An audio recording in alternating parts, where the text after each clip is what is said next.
마치 단기 기억을 잃어버린 것처럼 예수님의 제자들과 많은 사람들이 예수님의 부활하심을 잊어버리고 있습니다. 분명히 예수님은요, 자신이 십자가에서 죽으실 뿐만 아니라 3일 만에 다시 살 것을 계속해서 여러 차례 말씀하셨어요. 마태복음을 기준으로 해서 보면 무려 3번이나 말씀하셨습니다. 언제 제일 먼저 자신의 부활을 말씀하신지 아십니까? 마태복음 16장에 보면 제자들에게 묻습니다. 너희는 나를 누구라고 생각하느냐? 그랬더니 수제자 베드로가 이렇게 대답하죠. 주는 그리스도시요 살아계신 하나님의 아들이십니다. 예수님의 마음에 너무 합한 대답을 하는 겁니다. 그래서 예수님이 처음으로 자신의 부활을 말씀하세요. 우리 같이 한번 마태복음 16장 21절 함께 봉독합니다. 이때로부터 예수 그리스도께서 자기가 예루살렘에 올라가 장로들과 대제사장들과 서기관들에게 많은 고난을 받고 죽임을 당하고 제3일에 살아나야 할 것을 제자들에게 비로소 나타내시니라. 아멘. 비로소 처음으로 말씀하셨다라는 겁니다. 예수님은요, 자신의 부활을 말하고 나서 정확히 6일 후에 변화산 사건 이후에 제자들과 갈릴리에 거하셨습니다. 그때도 제자들을 따로 불러서 예수님은 자신의 부활을 말씀하셨어요. 마태복음 17장 23절입니다. 함께 읽겠습니다. 죽임을 당하고 제3일에 살아나리라 하시니 제자들이 매우 근심하더라. 제자들이 못 들은 거 아닙니까? 라고 반문할 수 있겠지만 성경은 뭐라고 이야기하는 거예요? 아니라는 겁니다. 정확히 들었다라는 거예요. 왜요? 들었기 때문에 근심했다라는 거죠. 불편했기 때문에 매우 근심했다라고 성경은 이야기하는 것입니다. 그리고 마태복음 20장에 보면 세 번째로 예수님께서는 자신이 십자가에 달리시고 3일 만에 부활하실 것을 세 번째 이야기하세요. 마태복음 20장 19절 하반절 같이 읽겠습니다. 십자가에 못 박게 할 것이나 제3일에 살아나리라. 아멘. 여러분, 유대사회에서 3번 이야기한다는 것은요, 듣는 사람이 충분히 들을 수 있을 정도로 설명하셨다라는 뜻이 있습니다. 그러니까 예수님은 의도적으로 숨기지 않고요, 충분히 자신의 부활을 설명하신 거예요. 저희 집에 이전에도 한번 말씀드렸다시피 3아웃 제도가 있습니다. 3아웃 제도가 뭔지 아세요? 처음 잘못하고 두 번째 실수했다고 혼내지 않습니다. 주의 주고 경고할 정도지. 하지만 같은 문제로 3번에서 연속 잘못을 할 때는 그때는 책임을 묻습니다. 핑계댈 수 없는 거예요. 프라이버시가 있기 때문에 제가 실명은 밝히지 못하지만 저희 집에 둘째가 있어요. 자기가 뭘 배우고 싶대요. 끊어달라는 거예요. 그래서 제가 같이 가서 끊어줬습니다. 그런데 처음 다녀오더니 저한테 이렇게 말하는 겁니다. 아버지, 못 가겠습니다. 이미 돈을 지불했고 환불은 안 됩니다. 제가 물었어요. 왜 그런데? 너무 멉니다. 여러분, 제가 화냈을까요? 화내지 않았습니다. 왜요? 저도 어릴 때 그랬거든요. 저희 집에 3아웃제가 있어서 그래요. 주의만 줄 뿐 화내지 않았습니다. 예수님께서 분명히 자신이 부활할 것을 3번이나 기억하라, 잊지 말라, 반드시 부활한다, 제자들과 따르는 무리들에게 말씀하셨어요.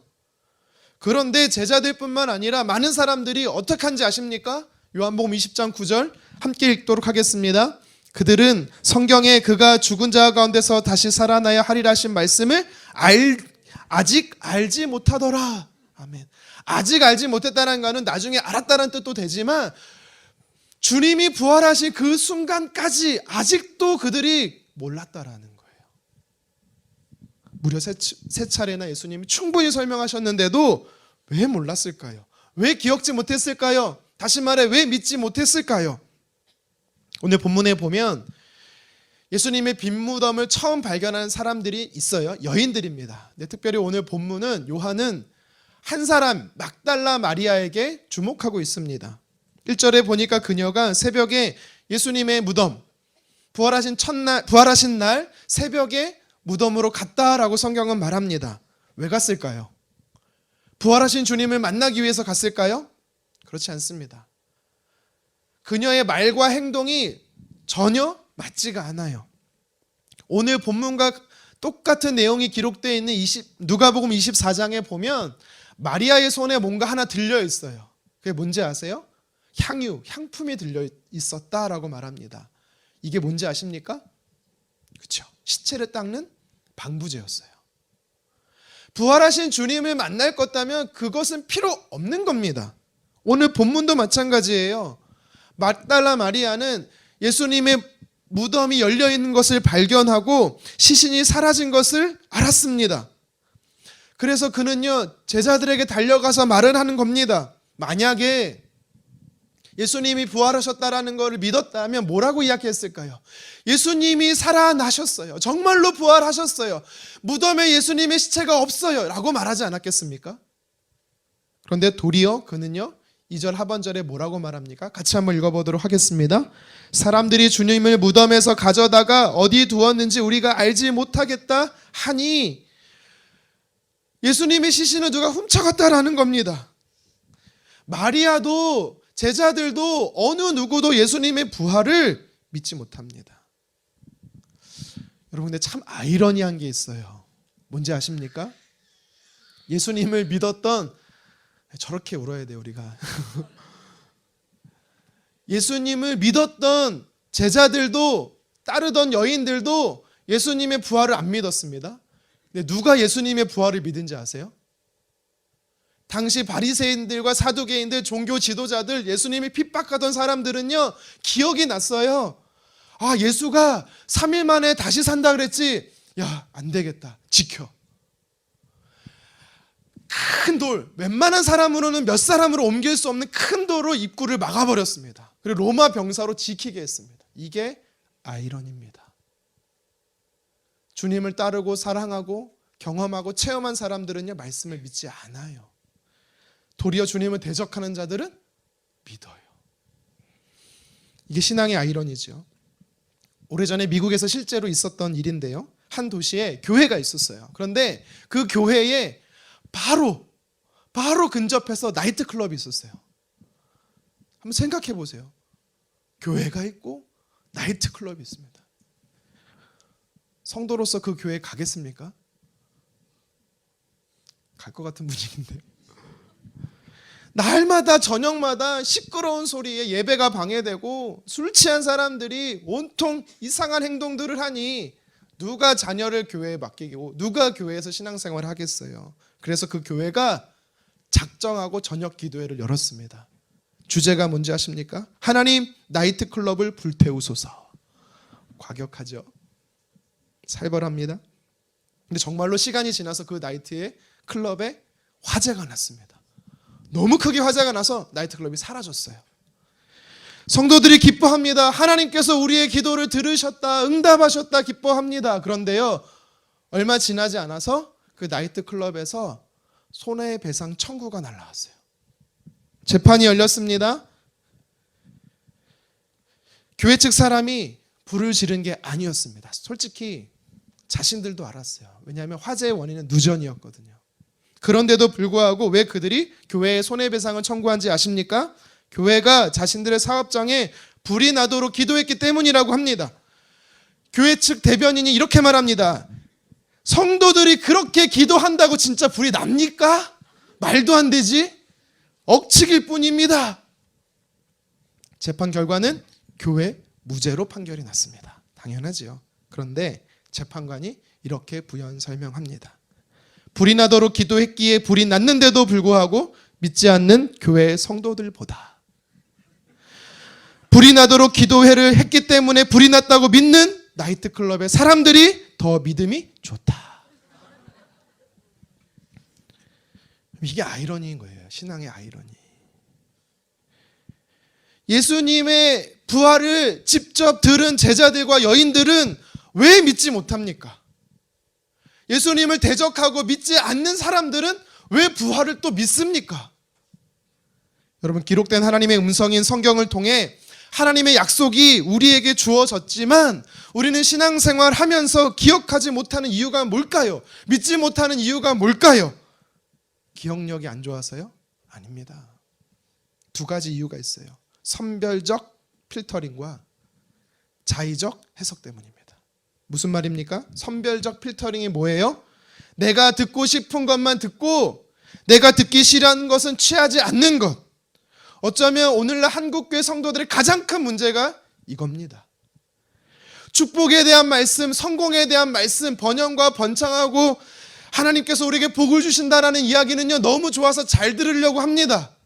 하지만 반대로 섬기고 헌신하고 희생하고 하나님의 심판과 징계가 있다고 나의 문제를 지적하는 회개에 대해서 말씀하면 귀를 닫아버리는 거예요. 나와 전혀 상관없다고 내 마음의 문을 닫아버리는 겁니다. 왜요? 불편하니까. 무슨 설교가 언제부터, 예배가 언제부터 내 마음과 내 취향에 따라서 선택되어졌습니까? 여러분, 아닙니다. 신앙생활은, 예배는 하나님께 드리는 거고 마음을 다해 드리는 거예요. 자의적 해석이 뭐예요? 다른 말로 말하면 재해석이라는 겁니다. 하나님의 말씀은요, 있는 그대로 받아들여야 되는 겁니다. 예수님께서 분명히 성경에 보면 갈릴리 바다에 있던 제자들에게 한가운데 있었던 제자들에게 걸어오셨다라고 말해요. 그런데 왜 그들은 아니라고 말합니까? 왜 믿지 못합니까? 예수님이 무리를 걸으신 게 아니라 그냥 해안선에서 찰랑찰랑한 물을 그냥 밟고 지나가신 거예요.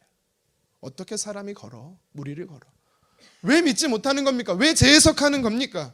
한 소년이 드린 도시락, 오병이어로 예수님이 수만 명의 사람을 먹이시고 배불리 먹고 12강주리가 남았다라고 말해요. 세상에서 합리적이고 이성적이고 논리적이라고 말하는 사람들이 뭐라고 말합니까? 말도 안 된다고. 그냥 한 소년이 자기의 도시락을 꺼냈더니 수많은 사람들이 다 자기 도시락을 꺼내서 같이 먹고 배불리 먹고 그렇게 많이 남은 거야 라고 말합니다. 제가 볼 때 이게 더 말이 안 돼요. 왜 재해석하냐고요. 성경이 말한 대로 가감하면 안 됩니다.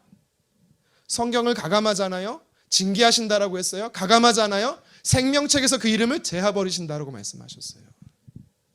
여러분, 선별적으로 말씀을 취하는 거나 재해석하는 것, 그것 때문에 우리는 말씀을 기억하지 못하고 믿지 못하는 겁니다.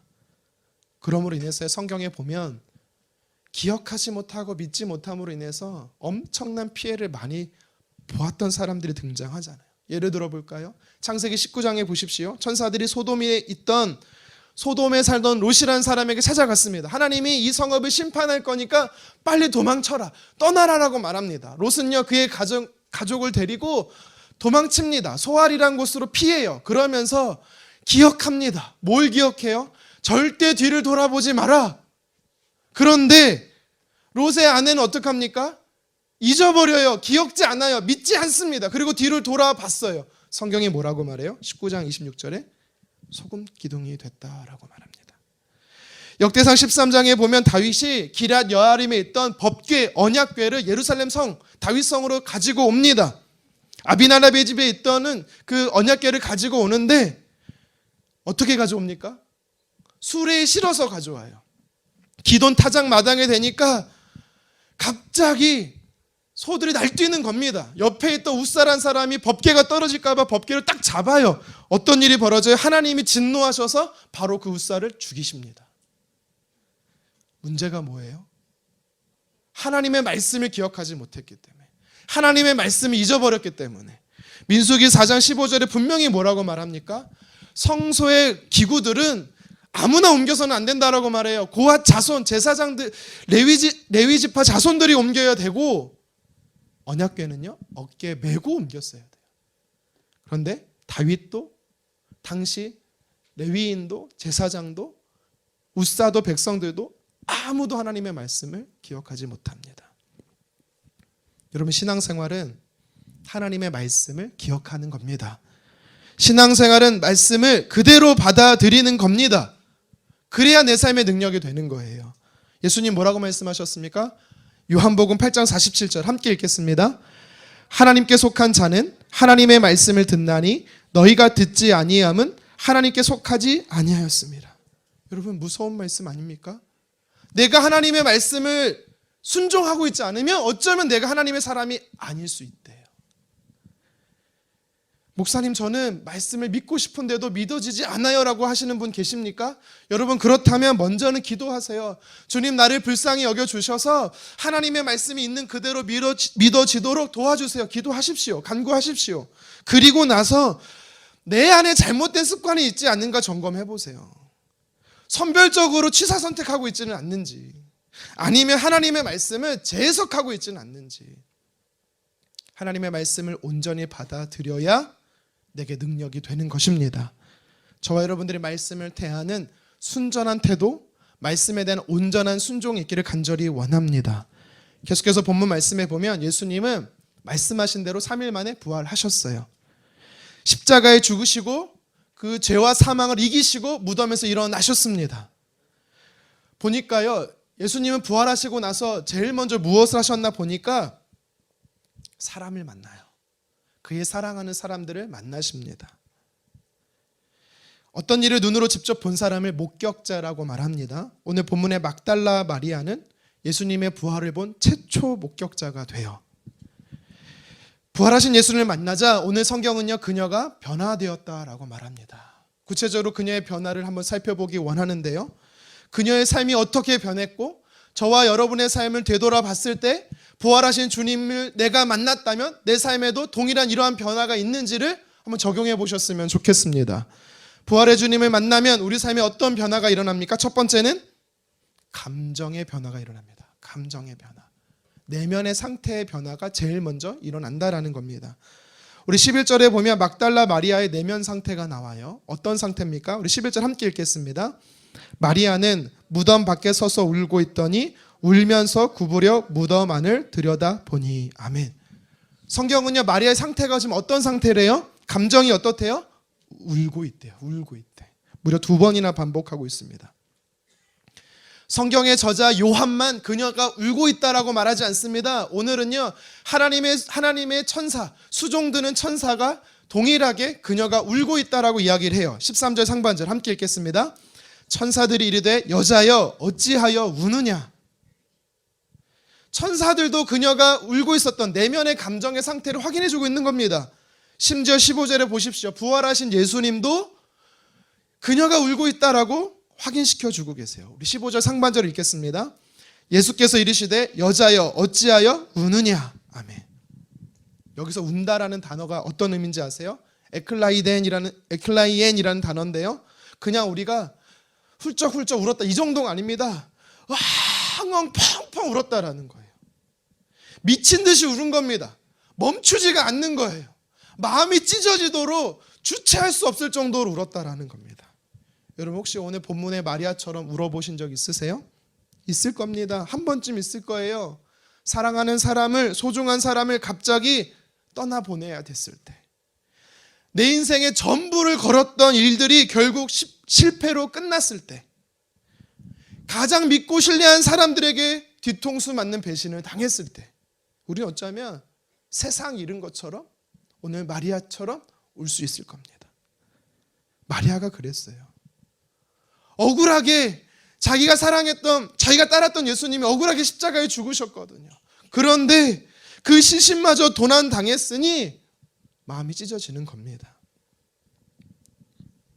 부활하신 주님을 만나기 전에 마리아의 상태는 어땠습니까? 기쁨과 평안을 잃어버린 것입니다.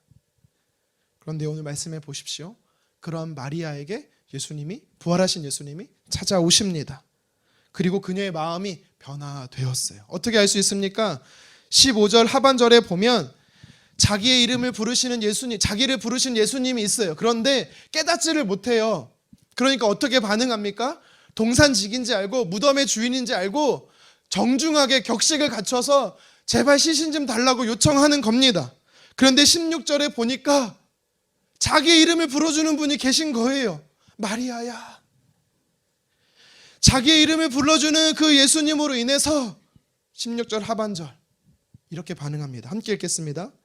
마리아가 돌이켜 히브리 말로 라보니 하니 이는 선생님이라는 말이라. 아멘. 평소에 공생의 기간 동안에 예수님은 마리아야라고 그녀를 부르셨어요.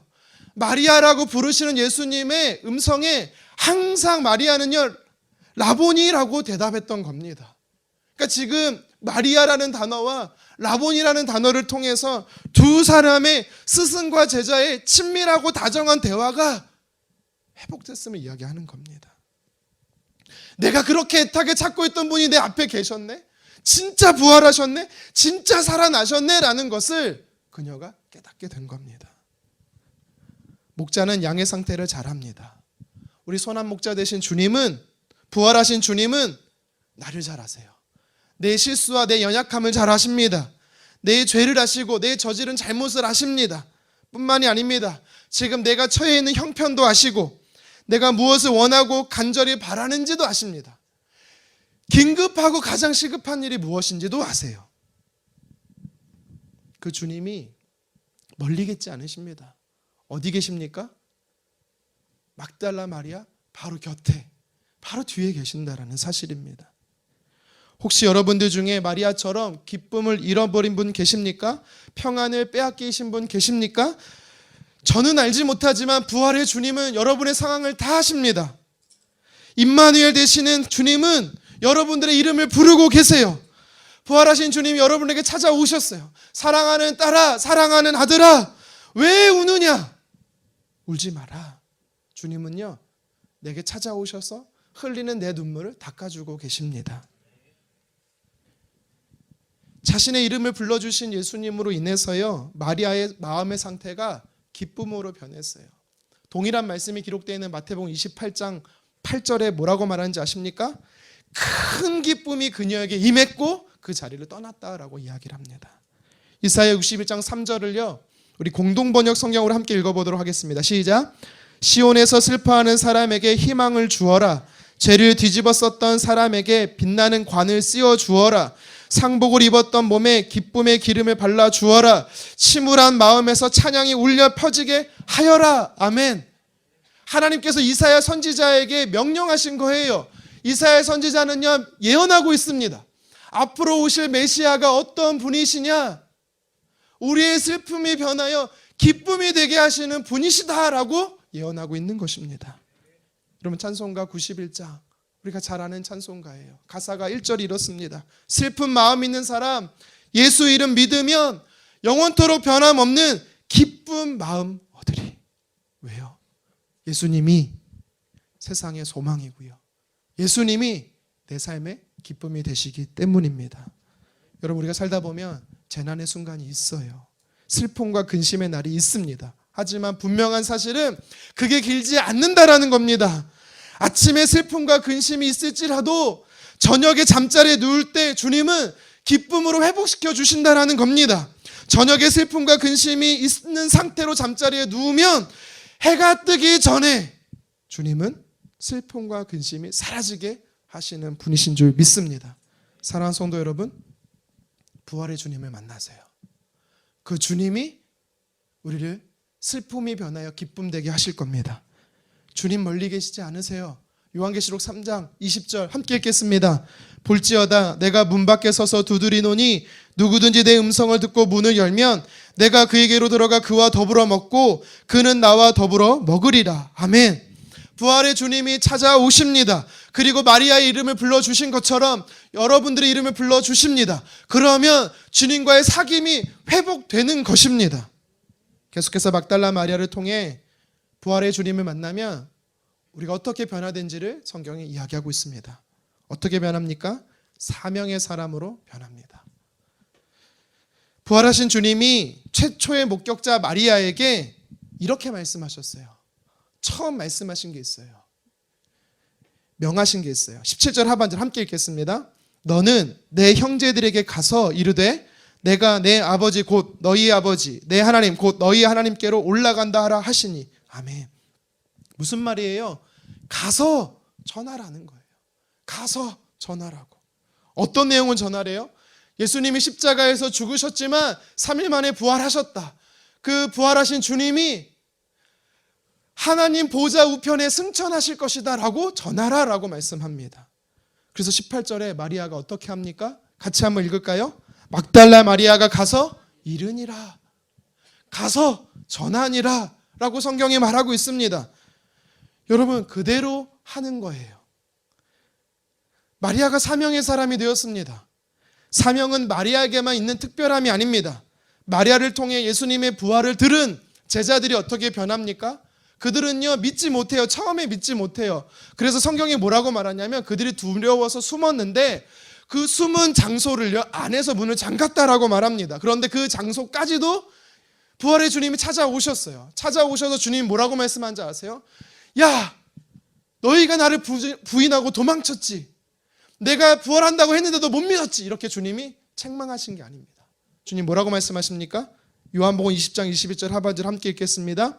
아버지께서 나를 보내신 것 같이 나도 너희를 보내노라. 주님은 다른 말씀하지 않습니다. 제자들에게도 내가 너희를 보낼 테니 가서 전하라. 막달라 마리아하고 동일한 말씀을 하신 거예요. 사명을 주신 겁니다. 다메섹 도상에서 부활하신 주님을 환상 중에 만났던 바울이 있습니다.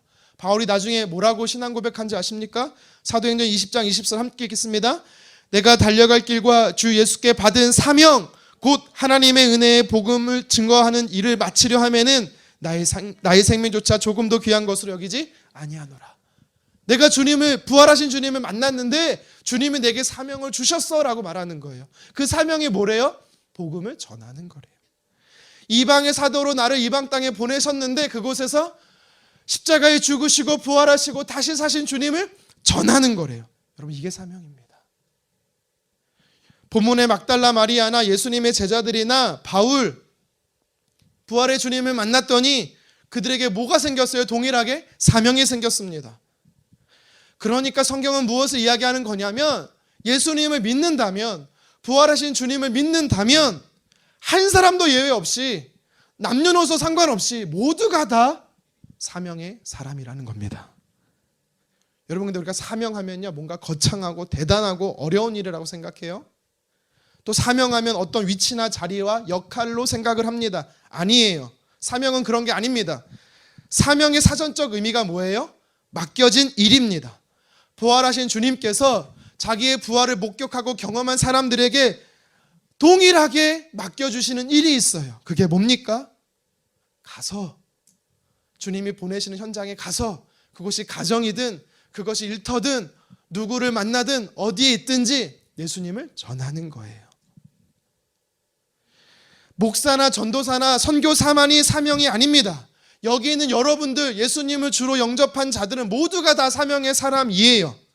근데 간혹 이렇게 말하는 분이 있어요. 사명이 뭔지 모르겠어요. 여러분, 사명을 자꾸 꿈과 비전으로 생각해서 그렇습니다. 아닙니다. 사명은요, 동일한 거예요. 목사가 사명이 아니에요. 전도사가 사명이 아니에요. 교사가 사명이 아니에요. 더 정확히 성경적으로 이야기하면 목사나 교사는요, 주님을 전하기 위해서, 사명을 감당하기 위해서 그 자리로 하나님이 부르신 거예요. 부르심이에요, 그거는. 어디서 무엇을 하고 누구를 만나든지 부활의 주님을 전하도록 저와 여러분들을 사명의 사람으로 부르신 줄 믿으시기를 바랍니다. 한 가지만 더 살펴보겠습니다. 부활하신 예수님을 만난 마리아, 어떻게 변화됩니까? 그의 삶에 무엇이 변화되었습니까? 삶의 주인이 변화되었습니다. 11절에 보십시오. 막달라 마리아는 무엇을 보고 있습니까? 그의 시선이 어디에 고정되어 있어요? 11절 하반절 다시 한번 읽어볼까요? 울면서 구부려 무덤 안을 들여다보니. 지금 그녀는요, 무덤 안을 쳐다보고 있대요. 무슨 말이냐면 자신의 현실을, 삶의 현장만 쳐다보고 있었다라는 겁니다. 정확히 본 거예요. 하지만 문제는 뭡니까? 현실이 너무 절망적이다라는 겁니다. 나를 객관적으로 보는 거 중요합니다. 사실적으로, 현실적으로 봐야만 내가 무엇이 부족한지 알고 대책과 대안을 마련할 수 있는 것입니다. 하지만 사실적인 현실이 우리를 두렵게 하고 슬프게 할 때가 많아요. 심지어 자포자기할 때가 많습니다. 여러분, 혹시 20대 청년들의 신조어 중에 인구론이 뭔지 아세요? 인구론? 네, 청년들이 아니군요. 인구론. 줄임말인데요. 인문계 졸업생들이 90%는 논다. 인구론.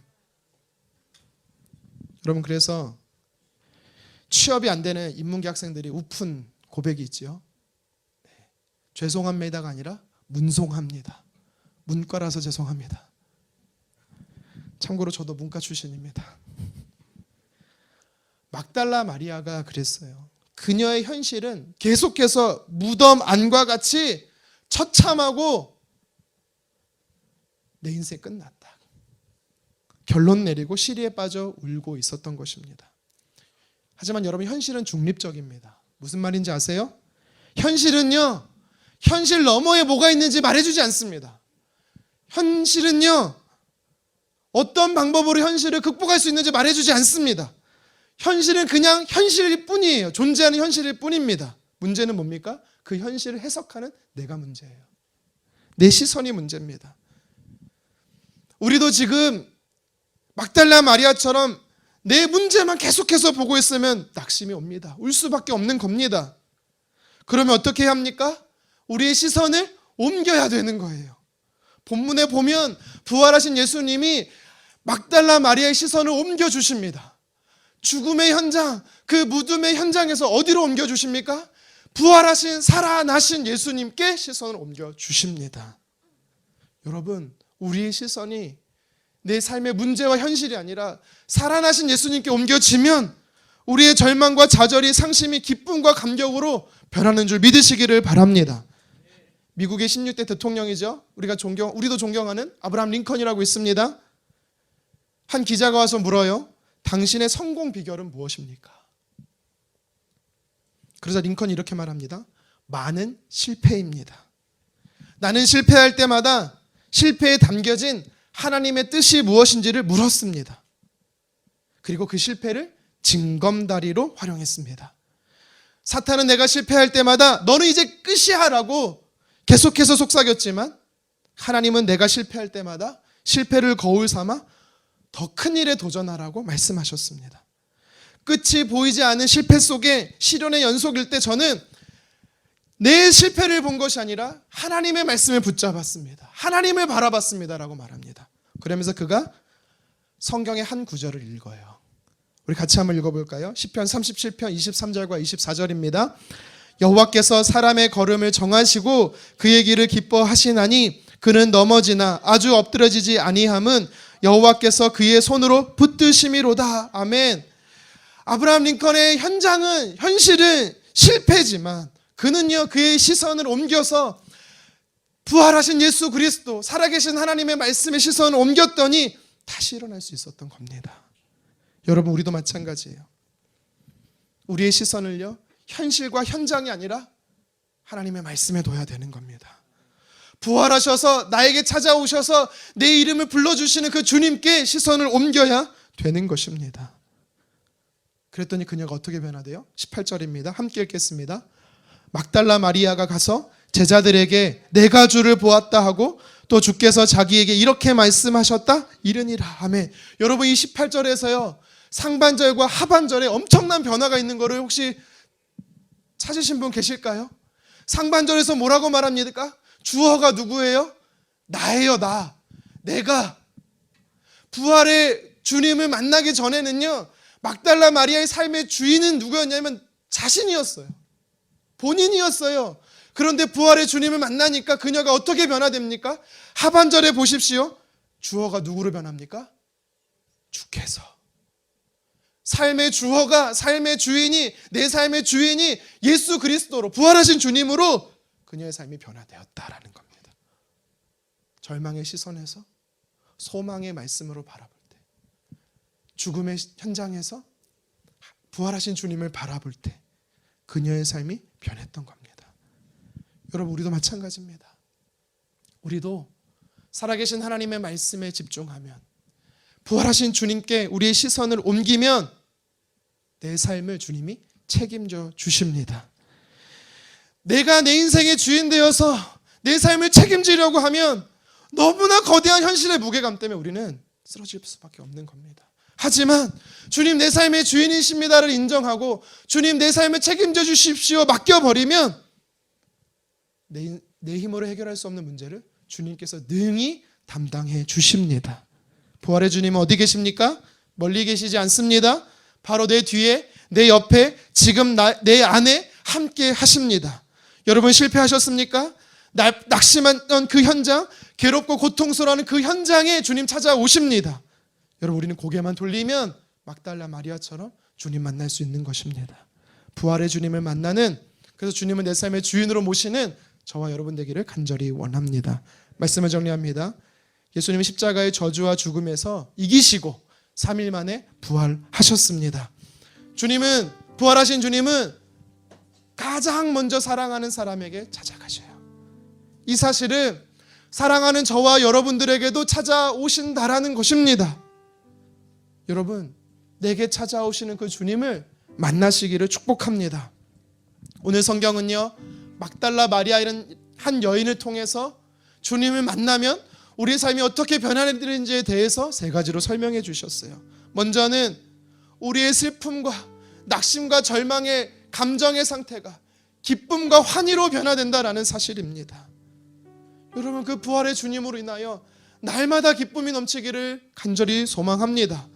부활의 주님을 만나면 막달라 마리아처럼 주님이 나를 보내신 삶의 그 현장에서 나의 입술과 나의 삶의 선한 모습을 통해 주님을 자랑하게 되는 거예요. 사명의 사람으로 변화되는 것입니다. 그리고 막달라 마리아는요, 부활하신 주님을 만나자 그의 시선이 더 이상 죽음의 현장, 낙심과 절망의 무덤 안에 머문 것이 아니라 그의 믿음의 시선이 하나님을 바라보는 겁니다. 부활하신 예수님을 바라보게 되는 것입니다. 그랬더니 그녀의 삶의 주인이 바뀌어버렸어요. 여러분, 우리 삶의 주인은 내가 아닙니다. 내가 주인이 되면 여전히 절망의 현실, 무덤 속에 우리는 바라볼 수밖에 없어요. 하지만 우리의 믿음의 시선을 부활하신 주님과 하나님의 말씀으로 향해 있으면 주님이 내 삶의 주인 되셔서 우리의 삶을 반드시 책임져 주실 것을 믿으시기를 바랍니다. 여러분, 기쁨이 넘치십니까? 오늘도 주님이 보내시는 현장에서 복음을 전하며 나의 삶의 주인 되신 주님과 동행하고 계십니까? 여러분, 그렇다면 여러분들은 부활의 주님을 만난 것입니다. 오늘도 그 삶의 현장에서 부활의 증인으로 살아가고 계신 것입니다. 하지만 나도 모르게 내 삶의 기쁨이 사라지고 여전히 내 삶의 주인은 나인 것 같고 엄청난 무게감의 현실 속에 절망하고 낙심하고 계시다면 여러분, 지금 부활의 주님이 필요한 겁니다. 주님 멀리 계시지 않아요. 어디 계십니까? 바로 나와 함께 하십니다. 그 주님을 인정하십시오. 그 주님을 환영하십시오. 그 주님이 필요하다라고 고백하십시오. 그러면 주님 저와 여러분들을 만나 주실 겁니다. 저와 여러분들이 오늘 막달라 마리아와 같이 부활의 주님을 만나는 변화된 사람 되기를 주님의 이름으로 축원합니다.